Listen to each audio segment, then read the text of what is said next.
Chapter 7. Not out of the woods yet. Polaris' gaze shifted downwards. He opened his mouth slowly. Well, I guess we're not camping here.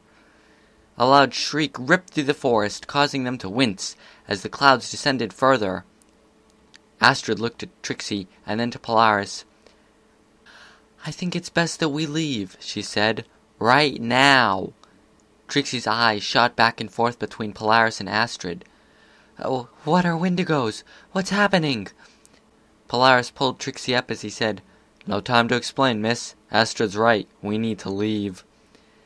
As she stood up, Trixie noticed that clouds above them had begun to take the shape of a herd of malevolent-looking stallions. Their stormy manes and tails bounced as they circled faster and faster downwards. Silver eyes, alight with malice, stared down at them. Another ear-piercing shriek, followed by a series of whinnies, broke out. The branches shook, raining needles and pine cones on them. Her eyes widened as one of the stallions broke formation and charged at them. He was quickly followed by several more, and soon a whole slew of celestial stallions were stampeding towards the ground. Polaris shouted suddenly, "Run!" Before she even knew what was happening, Trixie was tearing through the forest, barreling through bushes and branches, following Polaris, and with Astrid trailing slightly behind. They ran for a full minute, never slowing or stopping, not even pausing to glance behind them. Polaris led the way, his hooves thundering against the ground as he ran through the woods. Not far behind, Trixie kept up a steady, but slightly slower, pace, keeping herself just ahead of Astrid, who was beginning to feel the effect of a full sprint. She was much older than Trixie, and not nearly as strong as Polaris.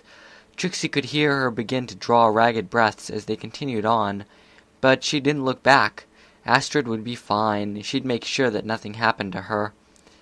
She kept her eyes facing forward. She couldn't see the Wendigos as they closed in, but she could still hear them. She could hear their shrill whinnies, and she could feel their chill breath upon her back. She galloped faster, leaping over a downed log and skidding into Polaris, who had stopped and was staring down one of the Wendigos. A moment later, Trixie felt another pony bump into her. She turned and saw Astrid, mane frayed and filled with leaves, right behind her. Polaris, without breaking his stare, called out to them, "You two go on. I'll hold them off here." Trixie was about to protest, but Astrid beat her to it. "No!" she cried. "I'm not leaving you here." "I'm not either," said Trixie. "You think after all you've done for me I'd leave you behind?" She laughed despite the danger. "I owe you more than my life, and I'm not going to let you die for me." He shouted angrily at her. "I'm not going to die. I'll be fine. Just get my wife out of here." Astrid put a hoof on Trixie's shoulder. "We're not leaving him," she whispered. Trixie grinned. "I know." Blue aura surrounded them as Trixie's horn burst with magic. Sparking and sputtering, azure light poured from her horn, forming a dome that separated them from the Wendigos. As the dome completed, Trixie began to breathe heavily. Polaris whirled around. "What the? I told you two to leave." Trixie smiled weakly at him. "And we told you we weren't going to." She started to fall over, but Astrid caught her. "I don't think I've ever managed this spell so completely before. Good thing it worked." She slipped further, and Polaris moved to catch her. Propped up between Polaris and Astrid, she chuckled weakly. "Guess it took a little more out of me than I thought it would." Astrid smiled at her. "That was amazing, dear. Now we're safe from those horrible A dull thud caught her off mid-sentence. They all looked up and saw that the Wendigos had surrounded the magical dome, and they were now kicking at it with their muscular legs. They kicked, and another thud echoed. A small crack appeared as they kicked a third time. Then it grew larger. "We're not safe yet," Polaris said. He looked down at Trixie. "How long do you think you can hold them off, miss?" "I don't know," she replied groggily. "Maybe a few more minutes at most. I don't think I can keep the spell up any longer than that." He nodded. "That might be enough." Hooking his hoof through Trixie's, he said, "Astrid, you grab her other side. When I say to, lift her onto my back." She nodded and slid her hooves beneath Trixie's belly. Meanwhile, the thudding grew louder as the crack grew larger. "Okay," he grunted. "On 3. 1, 2, 3! Pushing with all her strength, Astrid helped Polaris lift the mare onto his back. "Will you be okay carrying her, dear?" Astrid asked worriedly. "I'll be fine," he grunted. "Now we've got to get out of this forest." Glancing over his shoulder, he saw that Trixie's eyelids were fluttering weakly. He frowned. "You need to stay awake, miss. Wrap your hooves around my neck and hold tight." As she snaked her hooves across his neck, she crisscrossed them and locked them together. "I'll be fine," she whispered. There was another echoing thud, and the crack spread another few inches. Astrid shot Polaris a worried glance. "Will we make it out of here in time?" "I don't know," he answered gravely after a moment's pause. "I don't know." The crack had turned into a hole, and it was growing bigger by the second. Pieces of the magical shield chipped, broke off, and then melted away as the Wendigos pounded on the dome. For the past 5 minutes, Astrid and Polaris had been sprinting through the forest. They had to keep slowing down their pace as Astrid became weaker and weaker, but they could see the edge of the tree line now. The sun's rays poured in, washing the ground in its warm light. They were only a few hundred feet from the edge, but the shield wouldn't hold much longer, and Trixie was fading fast. Her hooves slipped off Polaris' neck for the 1000th time, and she began to slide off. His right hoof shot out to catch her, and with Astrid's help, he pushed her back onto his back.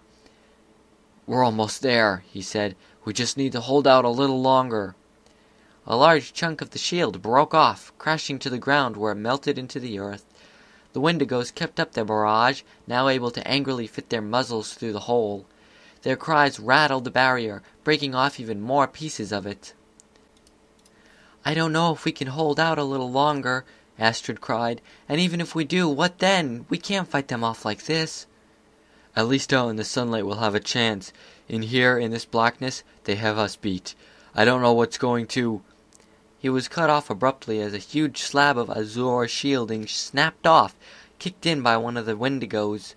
Trixie groaned, and what little was left of the barrier began to flicker. The Wendigos pounded tirelessly on it, nearly breaking through with every kick. Polaris' face hardened, and his hoof falls became more powerful. He lowered his head and charged toward the tree line, now a mere 15 feet away. Astrid struggled to keep up, inching further and further away from him as he gained speed. But Trixie's dome held strong for the last few precious seconds, until they burst through the last layers of fern and out into the open, snow-covered field. Polaris's eyes gleamed as the sun shined down on his face, and a smile found its way onto his face. Maybe a quarter of a mile away, he could see the frozen chasm, waiting for them with open arms. He strained his neck to look over his shoulder as he shouted, "We made it! We're through!" Just then the shield finally gave way and shattered into 1,000 tiny pieces, throwing Polaris off balance. Trixie was sent flying from his back as he flipped over. She slid through the snow, coming to a stop a few feet away. Astrid, equally unprepared for the sudden destruction of their shield, was sent hurling through the air, landing 5 or 6 feet away in a heap. As Polaris rolled over, he saw Astrid and Trixie sprawled out in the snow. He cried out to them, "Astrid, miss, are you all right?" Astrid didn't respond, but he could see Trixie's hooves moving as she struggled to stand herself up. A wave of relief washed over him, a wave that was quickly overcome by the wave of despair as the Wendigos descended upon them, their fangs bared and their eyes gleaming. He managed to kick one of them in the face, causing it to recoil, but only briefly. He backpedaled as quickly as he could. He tripped over a soft, warm object and landed on his back again.